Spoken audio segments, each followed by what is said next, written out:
Good evening, Postal family. What's going on? My name is Saeed. Welcome back to my channel. How's everybody doing? Well, we've reached the end of the peak season. Finally, thank God. So, hope everybody had, well, I should say, thanks for the hard work, everybody. We had really a lot of packages every peak, but this peak, for some reason, in my particular station, I guess most of the country, you all felt like people started shopping like first week of November. The packages volume went up, and so it wasn't the peak itself. December volume was, well, I'm talking just for my station, wasn't like last year wasn't that bad for me on my route, I guess. So because people started shopping early, that was some of the carriers were saying, but.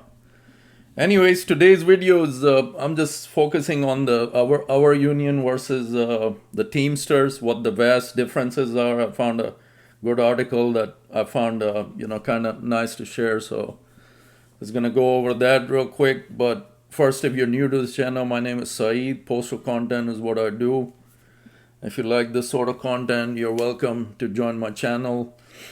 I appreciate all my supporters, all my subscribers. Thanks so much for all the comments. Give the channel a thumbs up, guys. Give the video a thumbs up. Really helps out the algorithm. And thanks again for all the comments. I can't thank you guys enough. You let me know what's going on in the comments. Love reading the comments. Love replying to the comments. So much information I gained from your valuable comments, different opinions, and different parts of the country. You all communicate with me. It's nice, very nice. I love reading those comments, and keep it going, guys. And to the ones that I haven't got back to, for my apologies. I will get back ASAP. All the messages, thank God there's so many. Just takes me a little bit of time to catch up with everybody, but.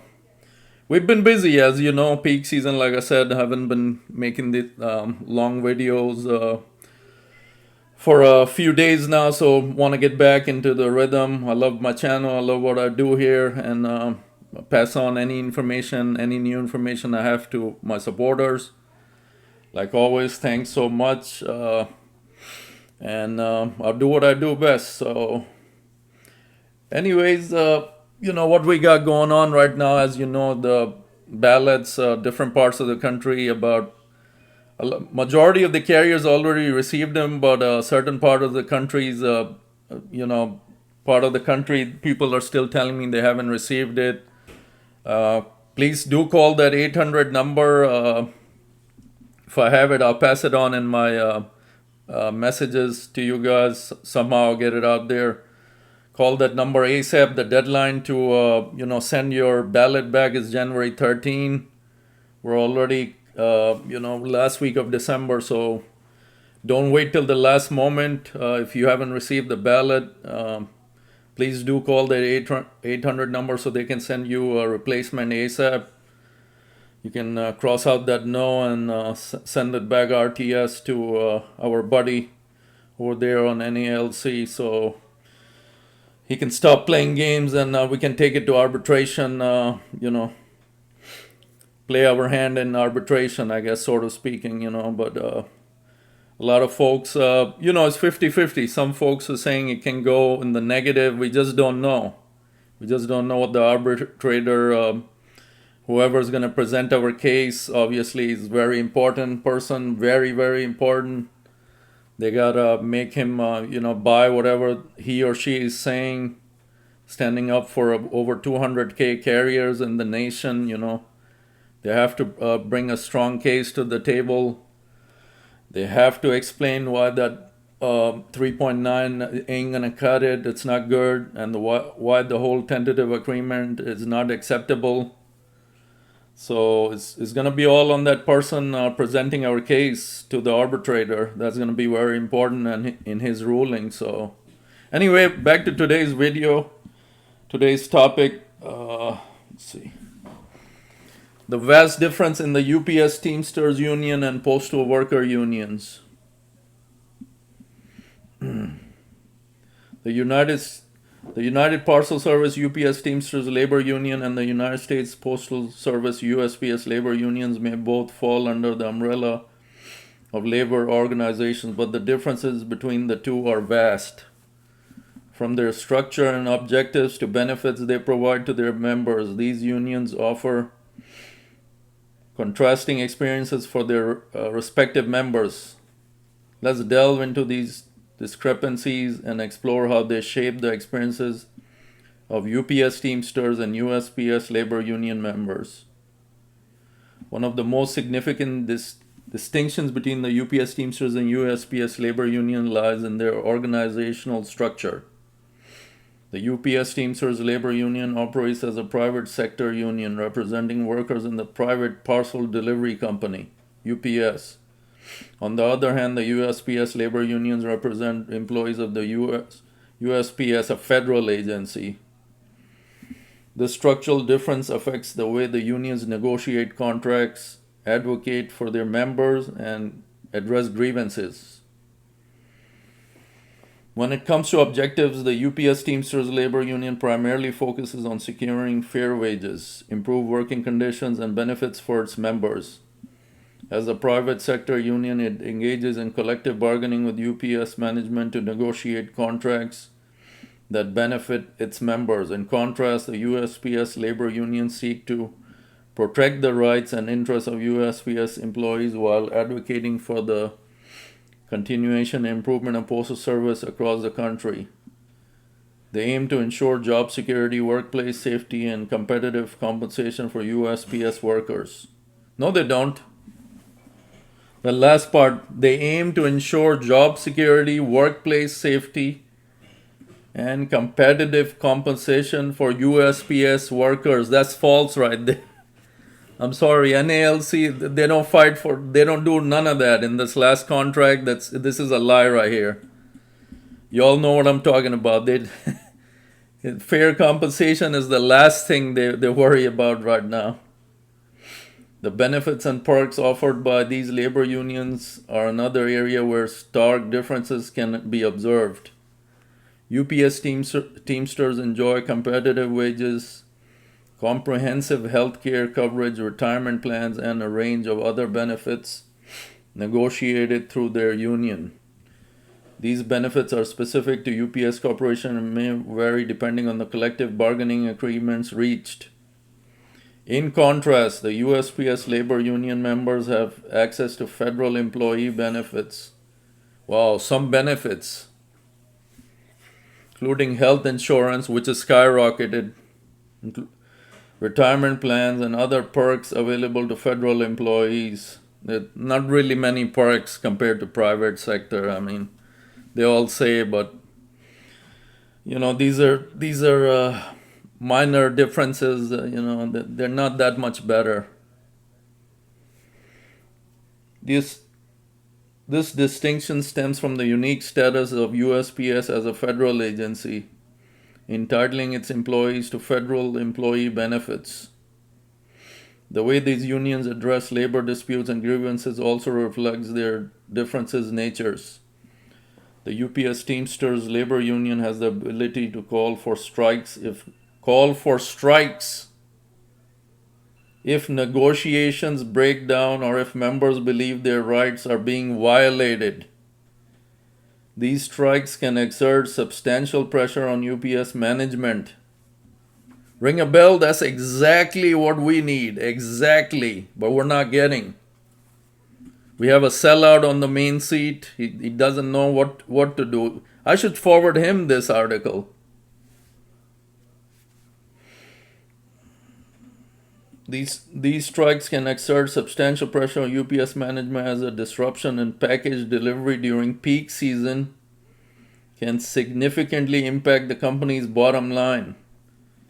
Conversely, the USPS labor unions face more restrictions due to their status as federal employees. They are subject to the Railway Labor Act, which requires a detailed mediation process before a strike can be authorized. That's crazy, man. We're just, postal employees, carriers have so much more to go through. We can't, how the law is set up as federal employees is just, our hands are tied, we're stuck in a box, and there's no way for us to get what we want as far as higher pay, benefits, better benefits. Because the whole system is designed this way. The whole, what is this Railway Labor Act you got to go through to organize a strike? Who's going to do that? We have nobody, that has the power to do something like that and care about their carriers like that enough to do it. This additional legal framework puts USPS labor unions at a disadvantage when it comes to exerting labor pressure. Exactly, it's a disadvantage. UPS Teamster says we're going to strike. They strike, get whatever they're looking for, like they did in their last contract, big raise. Meanwhile, we're stuck in a box. We have these laws we got to go through, even to think about getting a strike. And, so we just stay in that pattern of not getting the pay we truly deserve because somehow we're federal employees. So it's not right now. Things got to change. In conclusion, the differences between the UPS Teamsters labor union and the USPS labor unions are evident in their structures, objectives, benefits, and methods of addressing labor disputes. While the UPS Teamsters focus on representing private sector workers and negotiating for improved wages and working conditions, the USPS labor unions advocate for the rights and interests of federal employees while safeguarding postal services. What is the interest, man? What are they talking about? Labor unions advocate for the rights of interest. Forget about the rights. I mean, get us higher pay like UPS is doing. These distinctions highlight the unique experiences and challenges faced by the members of these labor unions, shaping their working lives in different ways. So that's the clear differences. UPS Teamsters much far ahead, much more advanced than our lonely unions. We're under some labor act. We can't strike. Stuck in. I mean, it's just. I know a lot gonna say if you don't like it, but it's frustrating, to read it. All this UPS Teamsters with the different advantages, and I'm just trying to think. We gotta have a plan B, guys. Think about it. If God forbid the arbitrator just says, okay, you don't like 3.9%, I'll make it 4.9%. Well, then what we gonna do? We don't have a plan B right now. So we have to think further ahead. The arbitrator, then if Trump does privatize us, what is the benefits? Are we gonna be anything like? We're not going to be anything like UPS, but, you have to think about all the options on the table. God forbid the arbitrator, screws us over. God forbid, we're all praying the arbitrator gives us a fair raise, but you have to look at all points. You have to look at the possibilities. You have to look at what we're going to do afterwards. We just, as carriers, with the NALC, we don't have that much power, so until somebody strong takes the main seat, it's not, and pending what Trump does to privatize, whatever he's talking about, whether he's really serious and all the senators is going to, take side with him, then it's going to come down to the board of governors. So what are the benefits and the non-benefits? So, just saying we got to look at everything right now. Headed to arbitration. Of course, the votes on the tentative agreement is going to be all no's. The few yeses here and there is not going to make a difference, but just thinking ahead, thinking about a plan B, what's going to happen,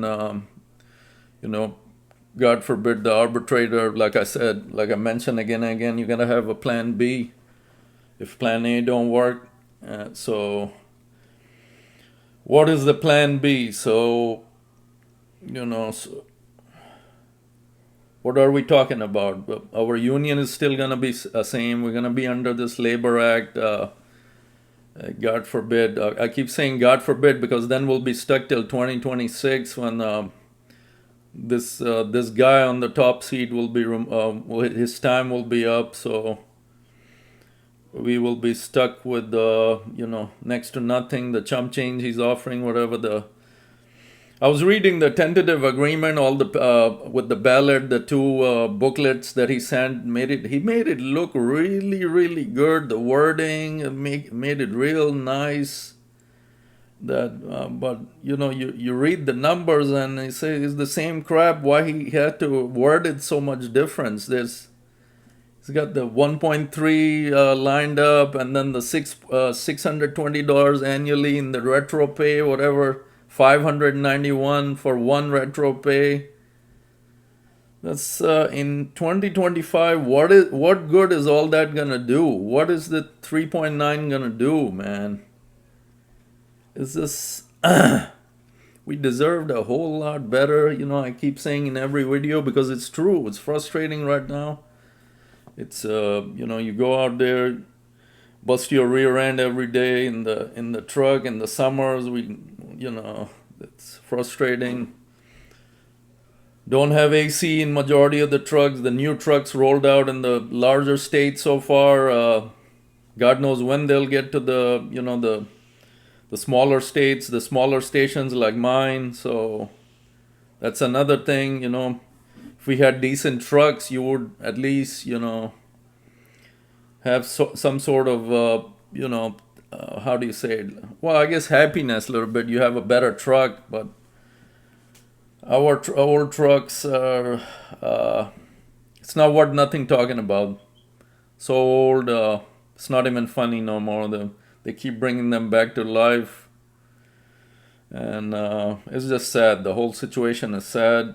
Like I said, we're looking forward to the arbitrator. He has to be on our side. Like I said, mentioned beginning of the video, the presenter for who's going to be representing the carriers has to make a very, very strong case, and he or she has to present what's wrong with the tentative agreement, and why it's not good working for the carriers right now, and why it needs to be much better. So all that stuff got to be taken care of. But first, right now, we're just in the process of getting all the ballots. All the carriers, some of the carriers still haven't received the ballots. They have to get them and fill out that send it back, RTS, ship it back quickly before January 13. We still got few weeks here, but as time flies by. So anyway, that's it. It was a good video. We're looking at the unions. UPS Teamsters versus our beloved unions in the postal service. It's not, USPS stands nothing versus Teamsters. So, and all the federal stuff that we're binded by it's a big mess right now, guys. All we can do, like I always say, stay positive and pray to the higher power. I always say something's gonna give. We're going to get a much better deal if we're meant to, and we'll go from there. Anyways, have a good night, guys. Have a good night. Stay safe out there. Enjoy your holidays tomorrow, and hope everybody gets some rest. It's been a long peak, tough, hard-working peak. So stay good. Good night. Saeed out.